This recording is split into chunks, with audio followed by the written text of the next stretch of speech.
we were doing something at the church. He was on top. I think they was fixing to put the cover on, and finishing up the top. And he always just never paid too much attention to what, because he wasn't afraid he'd fall. But he climbed up on that wall, and I think they might still have been a little frost or wet anyway, some way, because he climbed up on it with a ladder.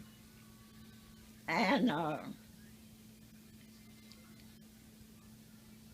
they were a big, about 2 to 3, I guess it was 3 feet down where they had trenched it out, I guess would be what they just call it.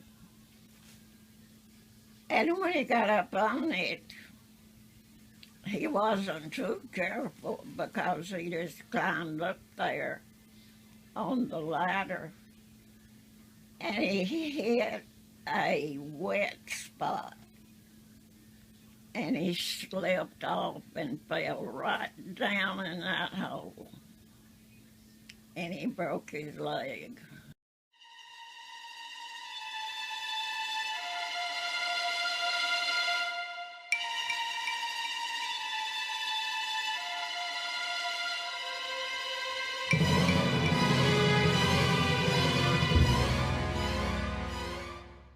This is a story about Savannah Grace's great-grandfather.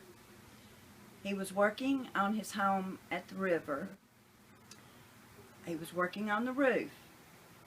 He climbed up on the roof, and the next thing you know, we heard a crash. And he had fallen off the roof and broke another ankle. I say broke, actually it was crushed.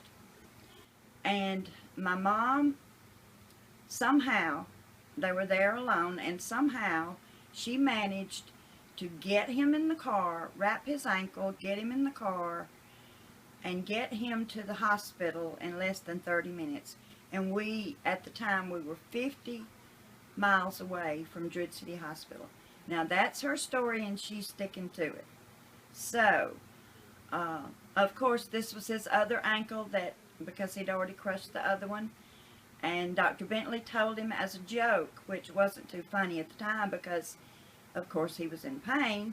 But Dr. Bentley told him he refused to let him get up on another roof because all he did was fall and crush an ankle.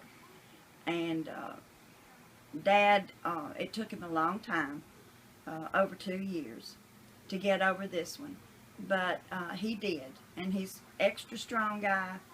And he managed to get over it, and he managed to walk again.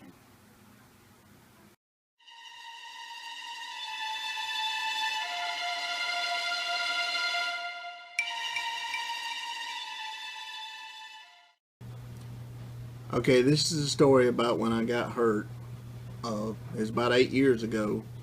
I was cutting wood in the backyard with a chainsaw and fell, and the chainsaw went into my leg and cut my artery and was bleeding everywhere.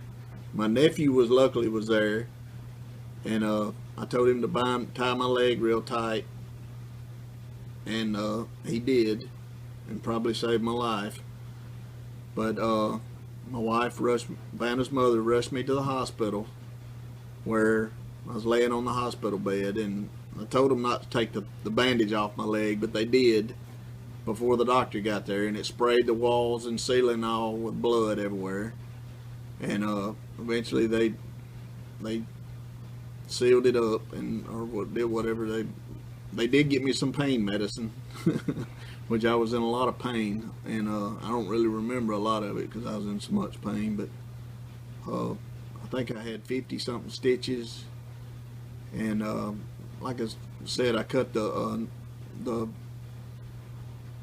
vein, the main vein that runs down the back of my leg. I cut that, and that's why it's, you know, sprayed blood everywhere. And I ended up having to have like $45,000 worth of surgery, nerve surgery, and my foot still doesn't work to this day right, and a lot of pain. And that's just the story of my life, pretty much. A lot of pain. So I'm glad Vannah wanted to talk about it. I love her, and I'll do anything for her. So that's my story.